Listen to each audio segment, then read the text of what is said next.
And at the end of the day, even if it did affect your career, you always come first. What's up guys, it's Michaela and I'm back with another video. I am recording a lot today, that is why I'm in the same dress in a couple of these videos, but I'm just on a roll. So this video, I want to get a little personal with you guys and really open up and talk about mental health and the Air Force, because this is a question I get quite a few times in the comments, so I wanted to touch on it.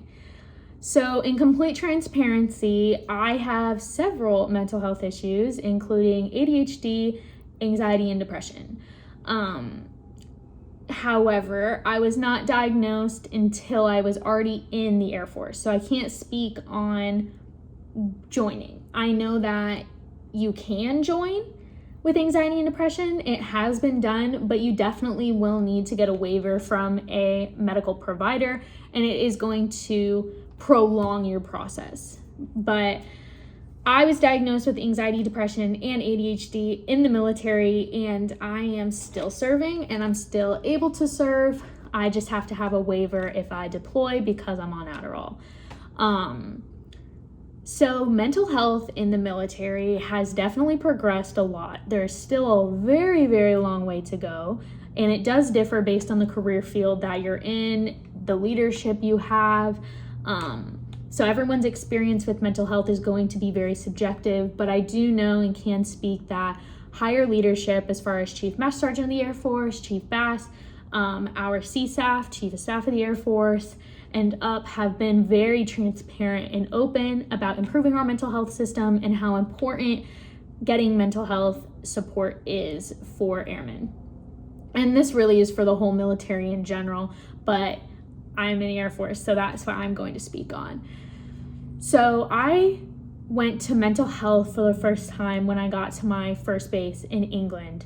I got to my first base, I was having a lot of fun, I was drinking a lot, as a lot of people do, was partying, had a lot of fun, but I was just still very unhappy, and I couldn't really figure out why. I mean, I knew I was away from home, and that made sense, but I was just very anxious, very depressed, even though I was achieving everything in my life that I had wanted to achieve, and I was living my literal 7-year-old self dream.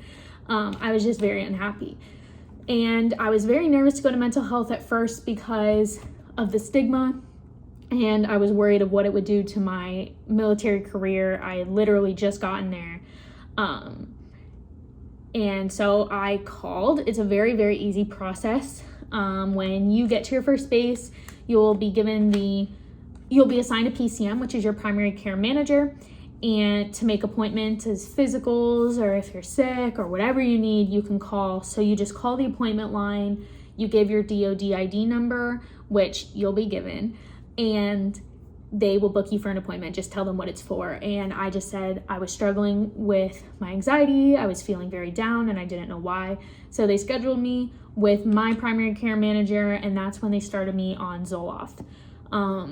So you can be on antidepressants, and they do prescribe them to people in the military quite often. I know many, many people in the military that are on some sort of medication, so it is not a rare thing at all. I was prescribed Zoloft. It worked for a little bit, then it stopped working. So I just kept going back to my PCM to try to adjust and try to get things working. Once medicine, I was realizing it was helping, but it wasn't doing exactly what I wanted, as far as, pills don't create skills.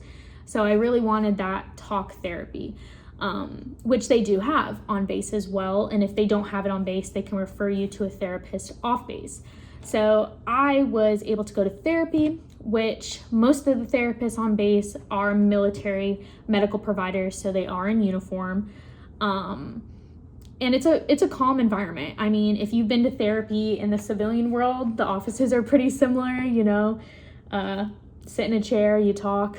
There's nothing different just because it's military. But so I did talk therapy for about a year, and then I just had a lot of improvement and felt like I didn't really need it anymore. And so I got closed out of that, but I did continue on the antidepressant.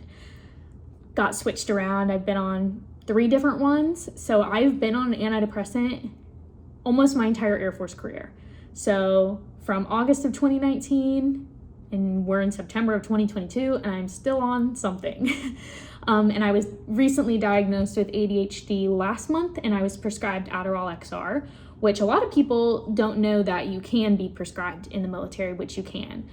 Disclaimer though, I am in public affairs, so I am not a pilot, I am not doing any mechanical type jobs, so it is going to differ based on your job as far as what medical conditions you're able to still serve with. So this is completely my story and what I have experienced. I am not speaking for everyone in the entire Air Force because that is very subjective as far as everyone's experience goes. But my point to this is you can receive help for mental health in the military, and it is very encouraged to receive mental health in the military. However, there is still a long way we have to go in improving that system because it can still take a very long time to get an initial appointment, and they're just, overworked. There's not enough providers, and the list goes on of different things. If you need help, you are able to get help. When I switched bases, I was at Lakenheath in England for 2 years. Then I came here. I'm stationed at Fort Meade, Maryland. And the process was pretty simple as far as all your records are online in a system.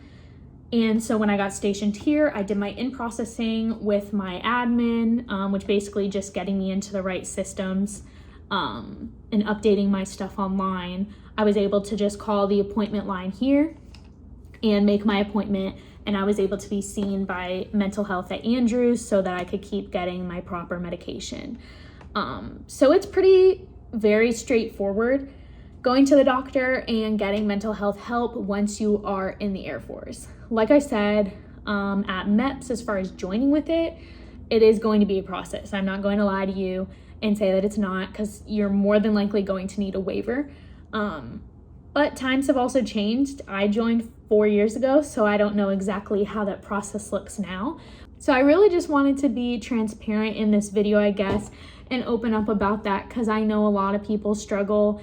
And if you are recently joined the Air Force and watching this, or you are in the Air Force and watching this, and you are struggling, I highly encourage you to get help. And at the end of the day, even if it did affect your career, you always come first. You should always put yourself first before your career, before anything, because if you don't take care of yourself, you can't take care of others. So I strongly believe that. So yeah, that's me.